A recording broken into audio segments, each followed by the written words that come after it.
ni Mika Abisamis at Coach Christian Luanzon sa kanilang Rebanse podcast. Ang kadalasan natin naririnig, puro panay gawa naman. Pero yun talaga yun talaga yung kanyang personality. Here he is in transition. Bumipit, laying it in against Shaq Alanes. How will Valenzuela respond? Camacho intercepting the pass.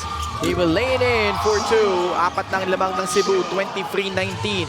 Cebu against the Dark Horse, and that's really where I feel some of these, changes have been favorable for Cebu. Mamaradlo tatakbo para sa Valenzuela.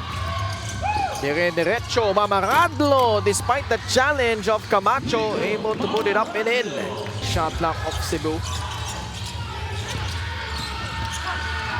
Checking in just now was Dondon Hontiveros. Short. Meneses grabs the rebound. Armenion. Pull up. Mid-range jumper is Bjor. Lets it fly. Can't get that one to fall. LGR is the official outfitter of the MPBL. Meneses with a free lane to the basket. TJ Payawa lost it. Mamaradlo. He's seems hurt. like he got hurt. Back the other way, Valenzuela. Alanes turns down the shot over Simon Camacho. Can't finish. Payawal, numbers for the guys in green. CJ.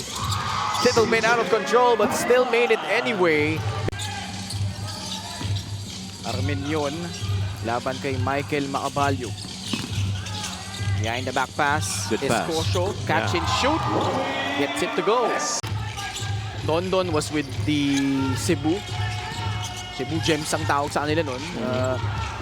While Coach Estong, Mark Meneses with a basket with Bong Alvarez.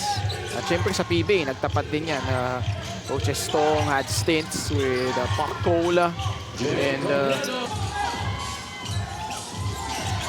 Escocio almost coming away with a steal. Mamaradlo recovers. Tight pass. Yeah, too tight. So nanood siya ng laro, natalo yung team ni Ice. So buti na lang may twice to beat sila. And then, midnight, kinatok daw niya si Ice. Hindi daw kumain, ganyan. Siyempre malungkot. Kinatok niya. Escocio with a putback, lamang na ng 11. Regardless of the timing, as a coach and as a father, he wanted to impart what he wanted to say. Dondon Hontiveros, straight but short.